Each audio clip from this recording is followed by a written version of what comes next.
afternoon, or evening, depending on when and where you're watching this clip.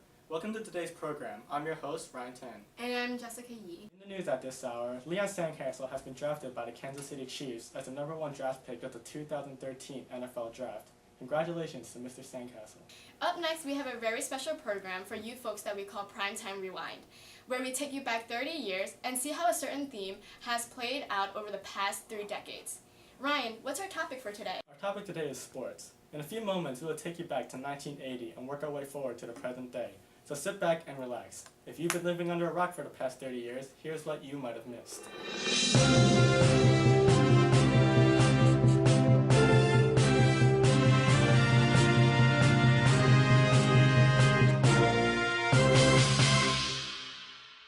The year is 1979.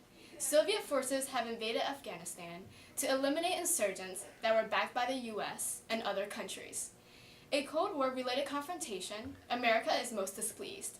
For more on this, we go to Kenny. Thanks, Jessica. America would boycott the 1980 Summer Olympics in Moscow, along with 64 other countries, to protest the war in Afghanistan. This was not, however, the first confrontation between Americans and the Soviets that year.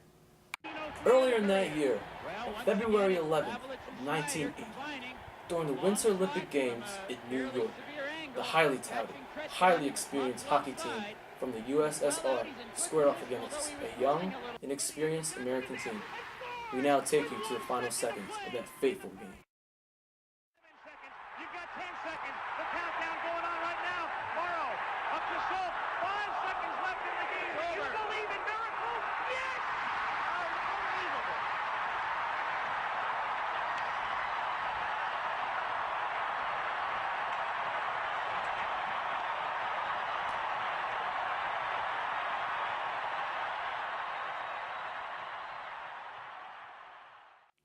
Yes, indeed, this was a miracle. Known as the Miracle on Ice, this victory was a huge morale booster for the Americans with the ongoing Cold War crisis. Back to you, Jessica. Thanks, Kenny. In other news, a record is set in baseball that has yet to be broken to this day. Couple of times, Shao kicks and he fires. Rose swings. There it is! There it is! Get out! Get out! All right! Hit number 4192. A line drive single into left center. Pete Rose breaks the all-time hit record with his 4,192nd hit on September 11th of 1985. And for some of you local fans, the 1980s was a great time. The Phillies win the World Series in 1980 against the Kansas City Royals, and 3 years later, the 76ers follow suit and beat the Lakers in an NBA championship. Unfortunately for Philadelphia, that would mark the last time in a long while that the city would win a championship. Okay. We'll have more on that later. Here's Ryan with the 1990s. To sports historians, the 1990s was a time when a lot more focus was put on the player, not the team. This was partially due to record-breaking achievements by individuals, and unfortunately, due to the beginning of the era of performance-enhancing drugs.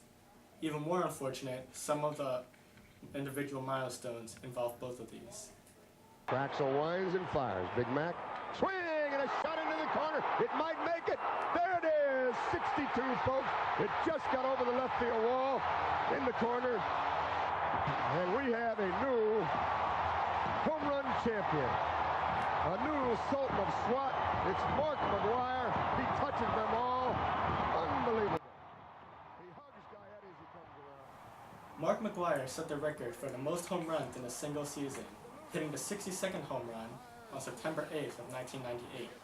While this was a huge milestone, the record was broken again 3 years later by Barry Bonds, who hit 73 home runs in 2001. Both of these players, however, took steroids to accomplish the job. McGwire came clean on January 11, 2010. In a statement to the Associated Press, he said, I wish it never came into my life, but we're sitting here talking about it. I'm so sorry that I have to. And I apologize to everybody in Major League Baseball. My family, the Marises, Bud Selig. Today was the hardest day of my life. ever since this time, stars such as Alex Rodriguez, Roger Clemens, and David Ortiz have been suspected of using drugs, and the MLB, as well as other leagues such as the NFL and NHL, are testing their players for PEDs. But how did this affect everyday players? The 2-0. High drive, center field, deep, going back Wells, looking up. See ya! There it is! Number 600, Alex Rodriguez, the youngest man ever to get to 600 Well, home runs. they all lived under a cloud of suspicion. No achievement was granted to them unless a test was first conducted to ensure the integrity of the player. But that's enough of a depressing topic. Kenny Chen will now bring to you one of the biggest game changers of all time.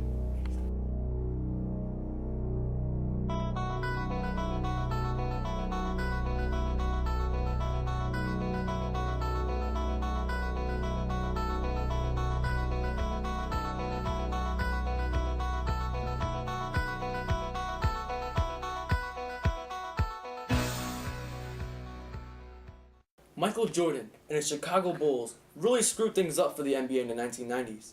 Why? It's really difficult to judge how good the teams and players were in the 90s because MJ and the Bulls won all the awards. Starting in 1991, they took home 6 NBA titles with a 2-year break in the middle that only existed because Jordan had temporarily retired. Jordan was also named MVP 4 times in 6 years.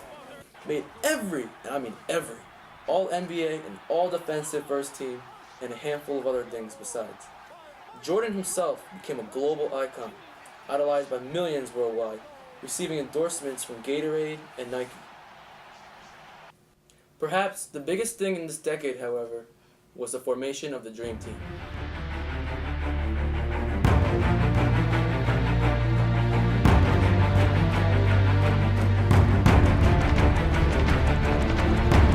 Patrick Ewing, Larry Bird, Charles Barkley, Magic Johnson, Scottie Pippen, Michael Jordan, the most formidable basketball team ever assembled in the 1992 Olympic Games. A team so strong, the closest game was a 32-point victory. This was a team that the journalists called the greatest sports team ever assembled. This was the legacy of the 1990s. To wrap up the 90s, there is one more significant event that occurred. After the United States hosted the World Cup in 1994, Major League Soccer was created, bringing America into the fold of one of the most popular international sports. That just about wraps up the 1990s. In a few moments, Jessica will bring to you the latest in sports news. Ladies and gentlemen, here is 21st Century in Sports.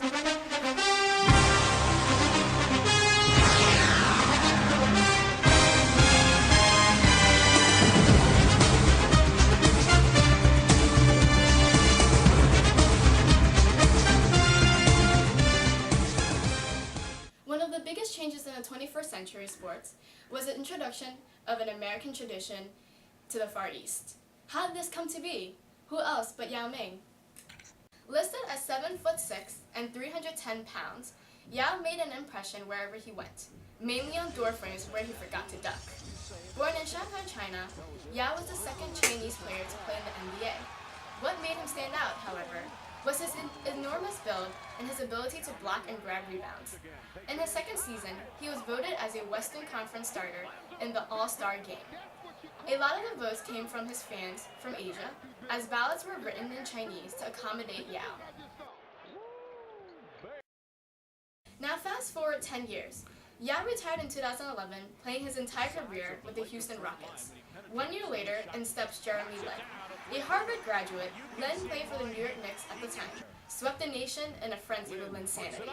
Nowadays, not only American fans are decked out in NBA gear, people in China and Taiwan are too. The assimilation of the Chinese in an American tradition went a long way in spreading American culture to the world. Unfortunately, not all sports-related news in the 21st century was good news.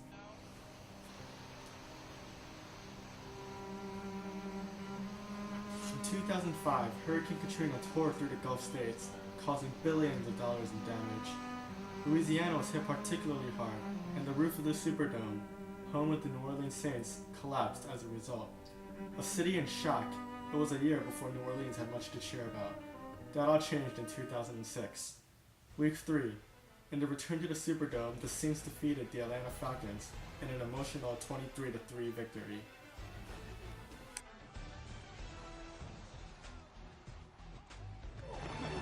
Bush is lined up to the right as a wide receiver. They give it to him on an end around. He gives it to Devery Henderson. It's reversed. And Henderson's to the goal line. It's in! Settle for a field goal attempt, and it's blocked!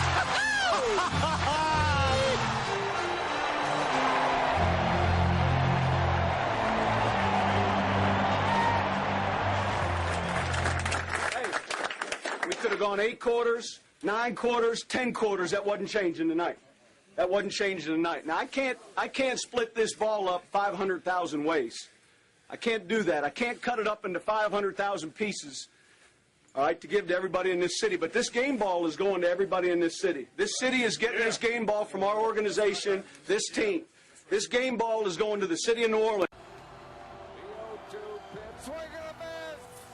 And in local news, the Philadelphia Phillies end the city's 25-year championship drought, defeating the Tampa Bay Rays in the 2008 World Series. Those who attended the parade down Broad Street sure felt a sense of Philly pride. We hope you have enjoyed today's program of Primetime Rewind. Sports through the past decades have truly gone a long way in changing the way the world is. Whether it be national pride and morale boosting, or sharing culture, or recovering from a disaster, one thing remains clear: without sports, America would not be where it is today. Without the game, the people would no longer want to play. Without sports, there will be a part of America's heart that will never be filled. Thank you.